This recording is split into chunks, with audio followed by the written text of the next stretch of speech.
Hello, everybody. How is everybody doing on this Thursday morning at 8 a.m.? We all good? Yeah? Bit of energy? Good. Today, I'm really excited to be moderating this session because we have a really interesting, full of insights lineup, and we'll be jumping into a deep dive discussion as well. So if you're keen to understand some of the global trends and how consumers are getting inspired, searching and looking and thinking about booking into 2024, then this session will definitely reveal some amazing insights.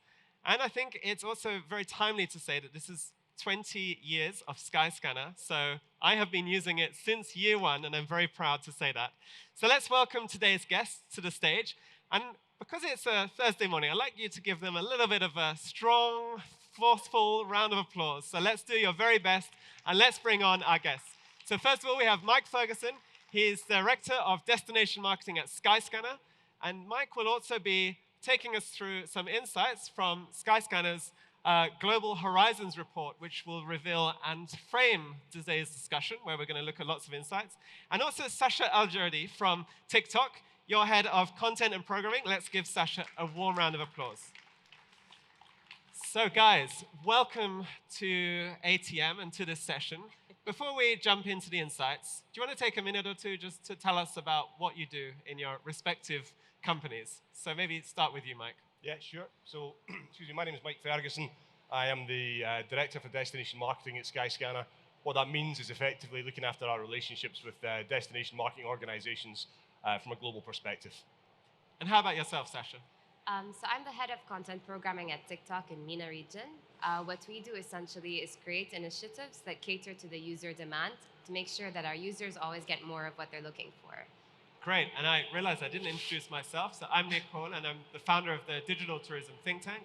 We're very proud to be partners with Skyscanner and doing lots of really exciting initiatives together.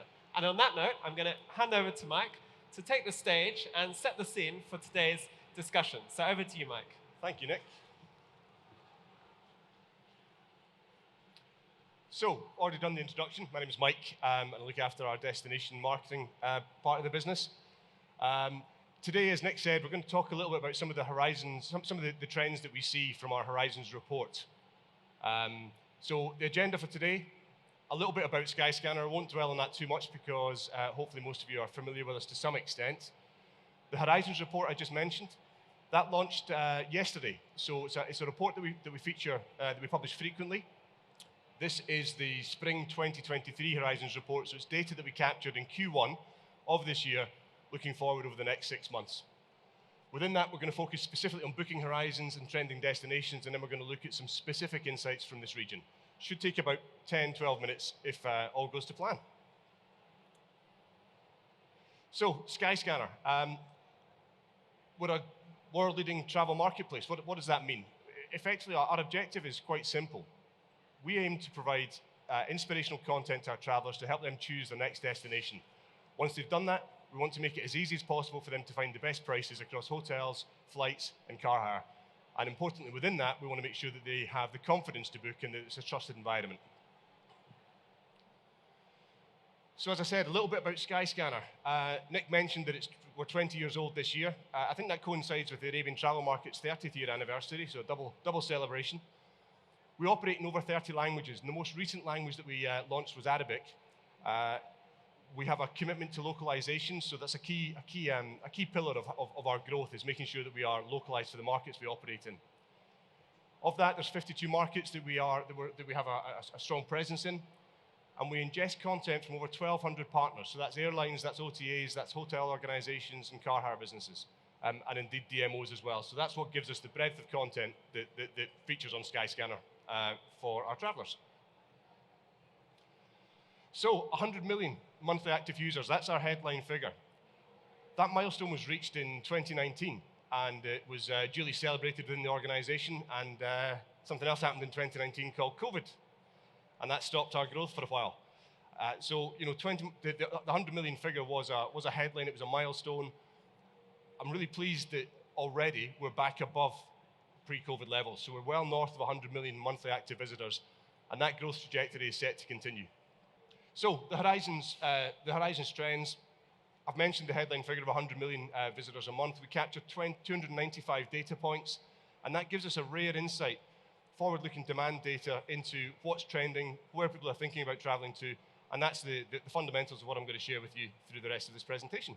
So this is good news for anybody in this room, I think, unless you don't work in travel, in which case it's probably less relevant. However, 82% of travelers are planning to take more or the same number of trips in 2023 compared to 2022.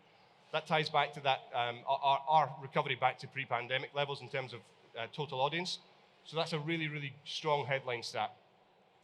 Within that, you've got 41% of travelers globally are planning to spend more. So it's not just an increase in the frequency of travel, it's also an increase in the spend.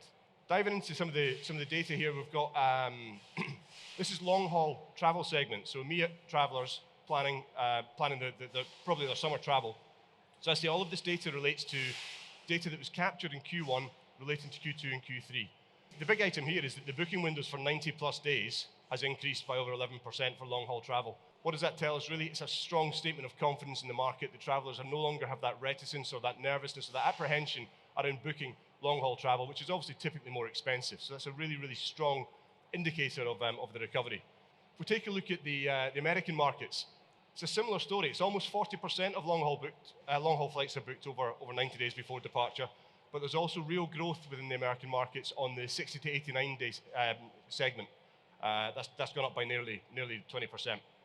So again, similar theme, back to sort of pre-pandemic levels and a normalization of booking trends, which is fantastic. If we take a look at APAC was obviously the region that was impacted for longer than the AMER and EMEA region.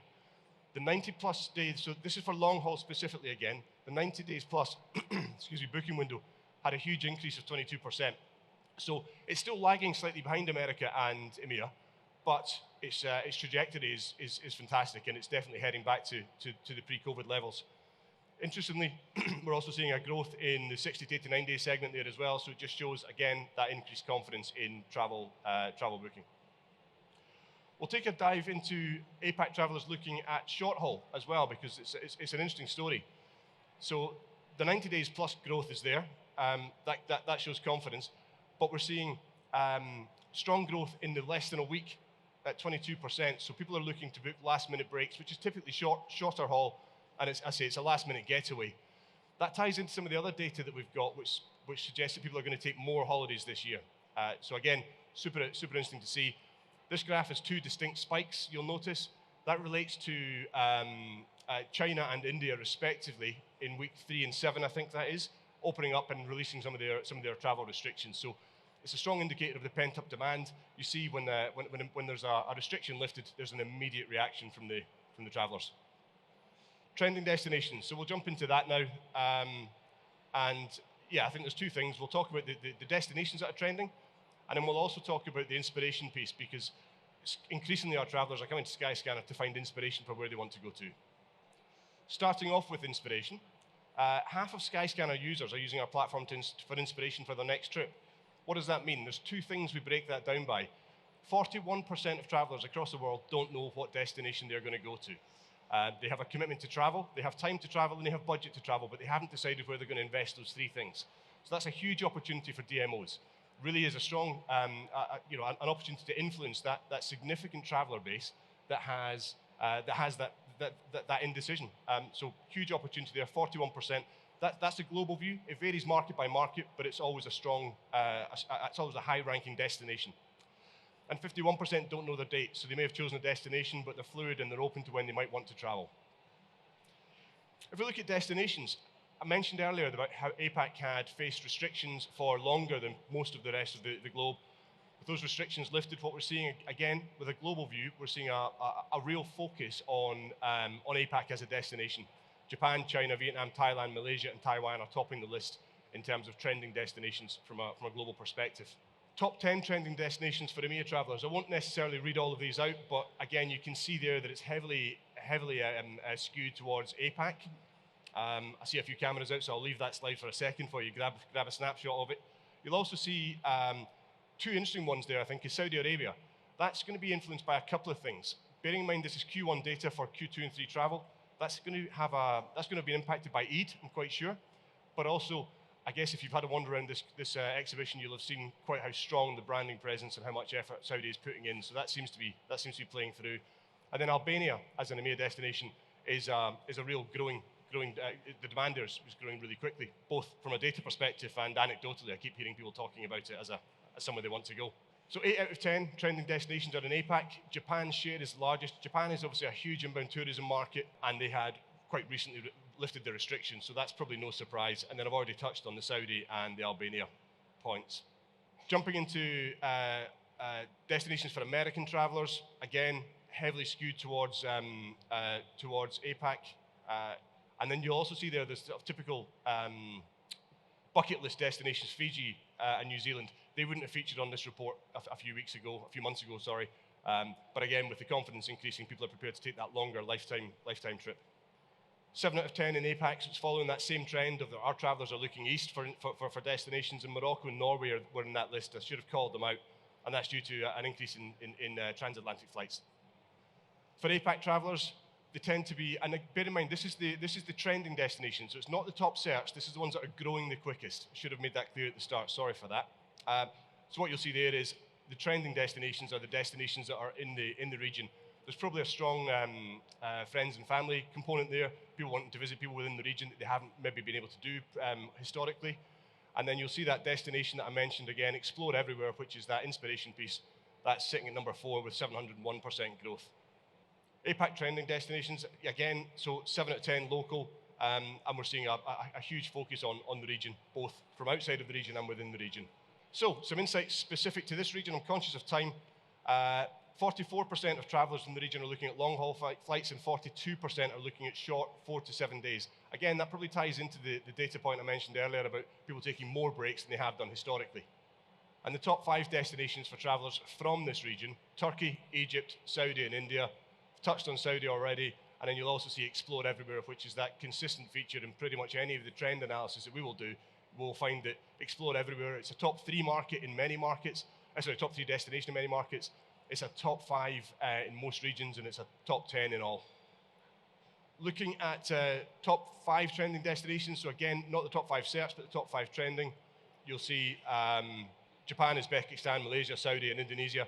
And Search Everywhere is in the top 10 there, as I mentioned, at 200% growth year on year. For inbound international travel into the region, UAE is number 1, Morocco is number 2, Egypt, Saudi Arabia, and Israel. They make up the top 5. The cities within those destinations probably aren't necessarily a huge surprise, but they're therefore, you can see Dubai, Marrakesh, Cairo, Jeddah, and Tel Aviv. So that's for inbound international travel, and that's me done. So thank you very much. That's just a quick summary of the report. That full report exists on reports.skyscanner.net. You'll be able to download a copy of it there, and if you'd like to get in touch with me at any point, mike.ferguson@skyscanner.net. Thank you for listening. Thank you, Mike.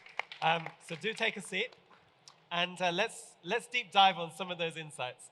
So we've seen, some of those numbers were incredible. 700% in Search Everywhere. I don't think that's entirely down to me. I think there must be other users that are pushing those numbers up, and some really unexpected trending destinations in what you showed. There was also this shift from short-term planning to long-term planning, which is, I guess is what everybody wants to see, because it somehow feels a bit easier to be able to work like that, whether you're a business or a destination and you're tapping into that. So let's start by looking at how inspiration is looking on both of your platforms. Perhaps I'll start with you, Sasha. How does inspiration look like?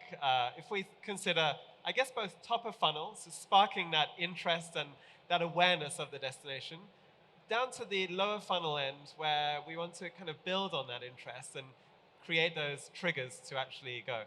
Sure. So I think when it comes to TikTok, it's become a phenomenal source of inspiration when it's either for spontaneous short-term trip planning or for long-term international planning. And TikTok started being used as a search engine more recently when it comes to planning your upcoming trips.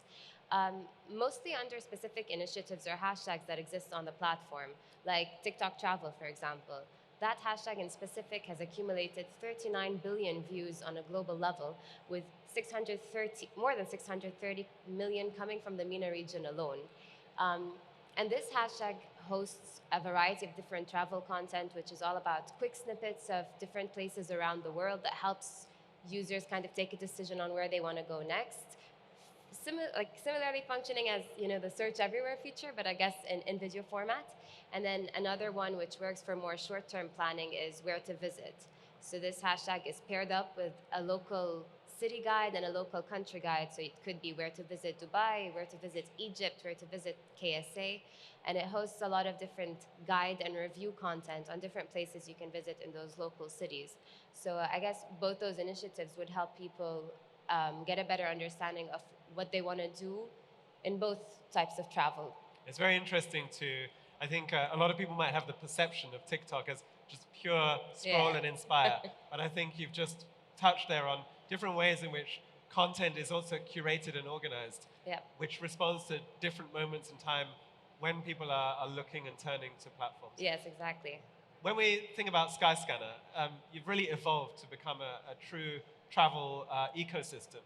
Tell us a little bit about how, at an inspiration, but also responding to those that are further down the funnel, how have you responded, or how have you seen others responding to that opportunity as we've seen this shift away from those very short-term pandemic trends? So with Skyscanner, the inspiration piece are the two things I talked about there in terms of functionality: the explore everywhere and the full month view for pricing for calendars.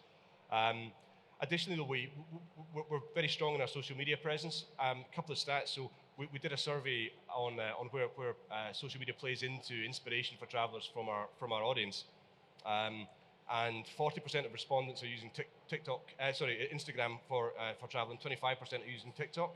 And interestingly, that increases their propensity to book. So if somebody's seen a destination on a social media platform, that increases their propensity to book that destination quite significantly.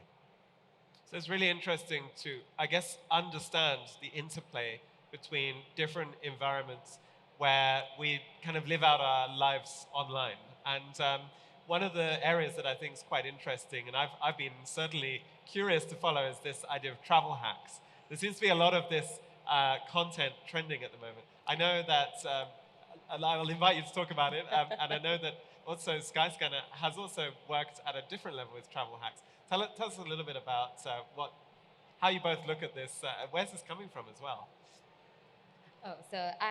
Travel hack content on TikTok started to peak right after COVID, and right after all the restrictions started being lifted and international travel started coming back into the picture. And people started getting creative with that kind of content, right? There's a lot of packing hacks, different gadgets that you can take with you on travel. There's a lot of travel hacks for long flights. And that content has performed really well on TikTok. It has 3 billion views globally, out of which 25 million have come from MENA in the last 6 months alone. So definitely that kind of content has a lot more potential for growth. And I guess at a Skyscanner level, you're also playing at different stages along the funnel. And maybe there's a misperception amongst the average member of the public that you've already made a decision where you want to go. But it seems it's actually a huge opportunity to tap into that interest to go somewhere, but that curiosity as to where that might be. Yeah, very much so, and that's the almost 50% of our travellers that don't know their destination. Social media plays a key part in us engaging with travellers at that top of funnel. Our deepening and growing partnerships with DMOs, a number of who are here today, is a key driver of tapping into that inspiration again for travellers. They really engage really well with the content, the rich content, the video content. There's great dwell time on the articles. And I guess the other thing to think about is how we deploy those assets on the different platforms. So desktop is a sort of where we were born from, but mobile is increasing so quickly that we see there's also a slightly different behaviour on mobile where people are browsing more and they're spending more time potentially engaging in the inspirational content. So I think there's a platform split to be cognizant of as well. I guess there's a really interesting interplay between our different environments where inspiration can be discovered in our social lives, if you like, and then inspiration can continue and narrow down perhaps towards developing ideas, thinking about where we might go, looking at whether that's affordable, whether that meets our needs. So I think this is a really interesting area.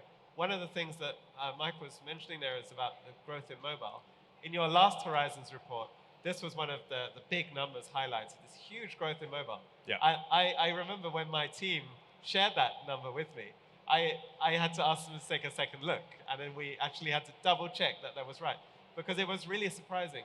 What would you say is the relationship shift that we're seeing with mobile, and the reason for that? I think I'm not sure what the reason for it is, if I'm honest, other than the fact that mobile is just becoming an increasingly inherent part of our day for everything. You know, we use it for shopping, we use it for communication. We probably don't use it for phoning people very much anymore. And so I think just the growth in mobile adoption and it's our reliance on it is a key component. Yeah, but I think maybe don't know what you've got to offer on that, Sasha. Yeah, I mean, I think a lot of the shift to mobile or the reprioritization of mobile started during the pandemic, when we didn't have much options on what we could do. And then ever since, I'd say maybe it's been 3 years later, although we do still hear about a few COVID cases here and there, I think we have started to have more control over how much screen time, just because we became a bit more aware of the implications it has on our mental health. But regardless of that, with all the new focus on hybrid working and remote working, our reliance on technology as a whole has increased a lot more. But when it comes to mobile in specific, I think we use it for more day-to-day things now, right? So like Mike touched on, so yes, we do use it for shopping, for sending emails, for booking trips. We could use it for anything, and just something you touched on as well earlier about TikTok being used more as an entertainment platform as you scroll through and enjoy, and the shift from that into something that has a functionality that they use to search for different types of content, whether it's where to visit or where to eat or what to wear or what to watch. It became something that complements our day-to-day life. So I think we do depend on it more, but we are conscious of the implications it could have. Just in terms of bookings and behaviour on mobile, Nick, when I was with Skyscanner in Singapore a few years back, Korea was the strongest market from memory, and I think it had about 74% of mobile adoption on Skyscanner. And EMEA was catching up quickly. Other parts of APAC were trending higher. Now what we see is across the globe is something approaching 75% of all traffic is on mobile. But we see a strong shift in terms of, I mentioned earlier, the bookings, inspiration was higher on mobile. Bookings are catching that up quite quickly as well.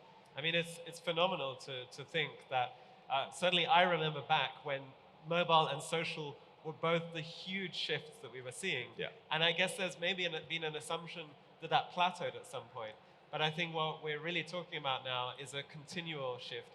Maybe it's beyond then mobile adoption, of course, but it's now about the amount of time, the amount of consumption, and the readiness to go direct immediately to mobile for almost anything.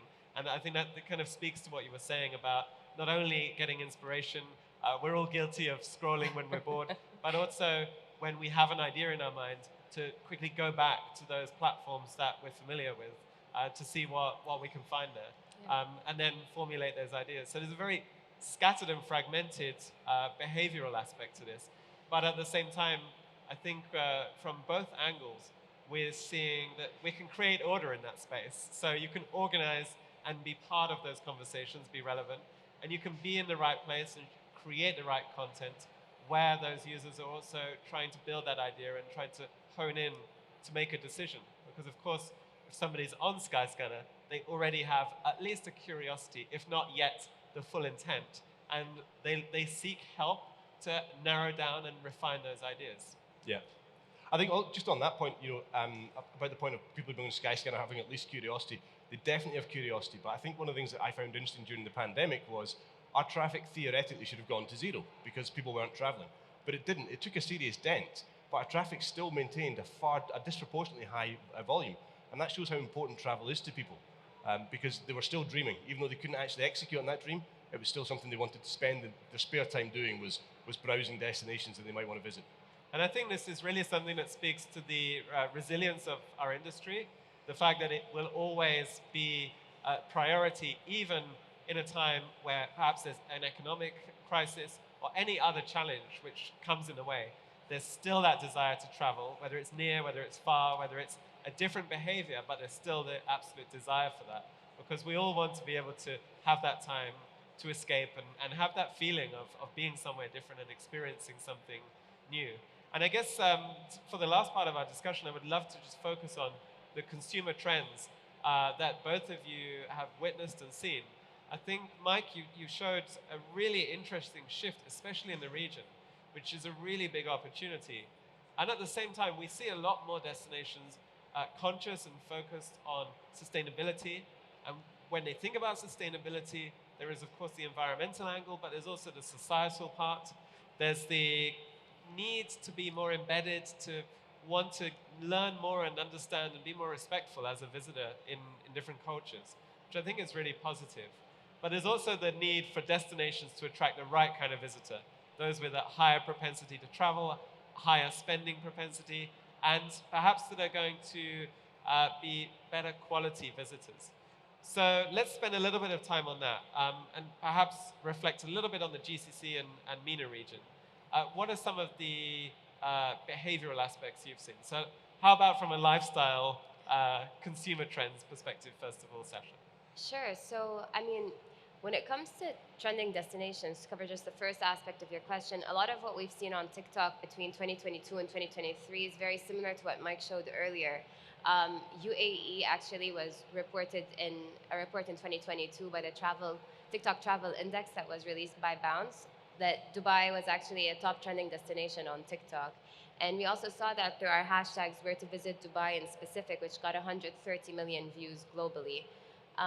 Aside from Dubai, we also see a lot in Saudi, especially with a lot of new attractions coming up, or experiences or destinations like Al Ula and soon Neom and a few more that are soon to be released or soon to be up there. And we also see a lot more Asia focus, which is around Thailand, Bali, Maldives, and so on. So definitely those types of destinations attract our users. They're very visually pleasing. But what is special about what happens at those destinations on TikTok is that what TikTok essentially does, because our community is so well knit and our creators are followed by people that actually trust them and want to follow them, it's not like influencers, it's actually a relationship built on trust. When they are saying, do this in this country, it actually makes you want to do it because you trust this person's recommendation that this place is amazing or that dish is really great to try. So it creates those must-goes. It creates that feeling that I need to go and spend at this place. And just recently I was on a trip back home in Lebanon and I was with my cousins at the mall and they're like, we have to take you to this TikTok viral place. And it was Uncle Fluffy, you know, which exists here a lot. And then when we got there was an unbelievable line of people all queuing to get that Uncle Fluffy cake and just taking a few pieces of video content outside with the logo and all. So that's, I think, when I realized that TikTok could create spending habits by creating those visual moments or memories that people absolutely have to do and see in different types of cities and countries. And that demand, as you say, can be something incredibly microscopic as well as an entire True. destination. I'm thinking of Bang Bang Food Market Yeah. in London, which I haven't been to, but I keep seeing it. So it's suddenly on my bucket list, even though it's all the way in northwest London in a place called Colindale. So Nice. it's a good example of that. Thank And you. how about, what are some of the kind of trends? You shared a little bit about some of the shifts. How have you seen people working with Skyscanner to respond to that and tap into those opportunities? I think it's a case of taking advantage. You know, we had a number of campaigns that we ran during the sort of back end of the pandemic, when the markets were far more fluid. You know, a market would be open today and closed tomorrow. So there was a real propensity to book and to act to market on a short-term basis. So what we're seeing now is people taking that longer-term view based on the confidence indicators that are in the marketplace, that their marketing strategy should also address that and take a longer-term view. So I think that's the main shift. We've gone from short-term reactive, which we've experienced over the last few years, to longer-term strategic initiatives from a lot of the DMOs that we work with. Now, I know you worked with a lot of destinations through the pandemic, and one of their big focus was to maintain and keep that brand alive and keep that interest high. If we think now about updating this thinking to 2023, 2024, as you mentioned, we see these huge projects, exciting initiatives, especially in Saudi. I think we're all aware of them. How important and where's the opportunity in leveraging that and keeping that interest going? So we've seen the headlines, but I guess there's a lot more beyond the kind of mega projects which have caught everybody's attention. What are your thoughts on that? I think, you know, destinations, and you can see by some of the stands here, they're investing a lot of money in not necessarily building the brand. They've always had a brand, but they're really investing in that brand in the true sense of brand. And I think that's something we would expect to see continue. because there are so many, what we see in Skyscanner is an increase of our travellers looking to explore places that they might not have historically explored. Some of the trending destinations would be what we describe as off the beaten track, and that is because we're seeing an increase in travellers. A couple of things: wanting to go places they've never been before, responsible tourism is a theme, solo travel is a theme, workation's a theme, and all of these things take the traveller or open up different destinations than what might have historically been top of the travellers list. So it's really not just, it's really key not just to put the image out there, but also be part of the shift in society and how we communicate what we look for, and speak to that as well. Is that something I guess you've seen a lot of on TikTok? Yeah, actually what we've realized ever since travel kicked back off was travel content peaks in different types of seasons, right? It peaks in summer and it peaks in winter breaks, which is more towards end of the year, and also some of the national holidays that exist around the MENA region, like Eid al-Adha or Eid al-Fitr. And we shouldn't treat these seasons just as individual, the duration of this season, because the phases of content that happen for each of these seasons are entirely different, right? Like phase one, I would say, is the planning phase, which is 1 to 2 months before the peak. The peak season itself would be 1 to 2 weeks, and then there's a recap phase, which is 1 to 1.5 weeks after the peak season. And what's really special about each of these phases is the content that's coming out is entirely different, because in the planning phase, people are still thinking, where should I go? What should I do? So the content is all around must-go destinations, must-try restaurants, travel hacks, travel tips, how to save money in this country when you're traveling there. And then during the actual trip phase, that's where all the guide and review content comes out under where to eat and where to visit, where everyone's talking about best restaurants, best places to go. And then the trip recap is like, you see like suddenly all those soundtracks that you've seen on TikTok, like Vacation by Dirty Heads, which is now the anthem when it comes to travel content. It has over 900,000 posts on it. So it's really important to tap into those phases and my top 2 tips would be timing and relevance. Like just taking an example of Eid al-Fitr that just passed, that's a short vacation, right? 2 days plus the weekend, so 4 in total. More people will be looking into local or domestic travel, staycations. So targeting them from a destinations end, targeting them 2 days before Eid al-Fitr with, hey, like here are a few things you can do in Maldives is a bit tough because I'm not planning to go to Maldives right now. I'm definitely going to stay in Dubai, but tell me what I can do here. Yeah. Tell me about how I can amplify my stay. So as well as understanding the search trends, also understanding the cultural differences and how to make sure you're responding correctly to the opportunities, which are huge. Yeah. Guys, we've run out of time. We're even a little bit over time. I just want to say a huge thank you to both of you for being here today, for sharing those insights, sharing your views, and of course, for sharing the global horizons from Skyscanner. I think just to say, download it, reports.skyscanner.net, and definitely worth a read. So thank you guys. Let's give them a round of applause. Thanks, Nick. Thank you.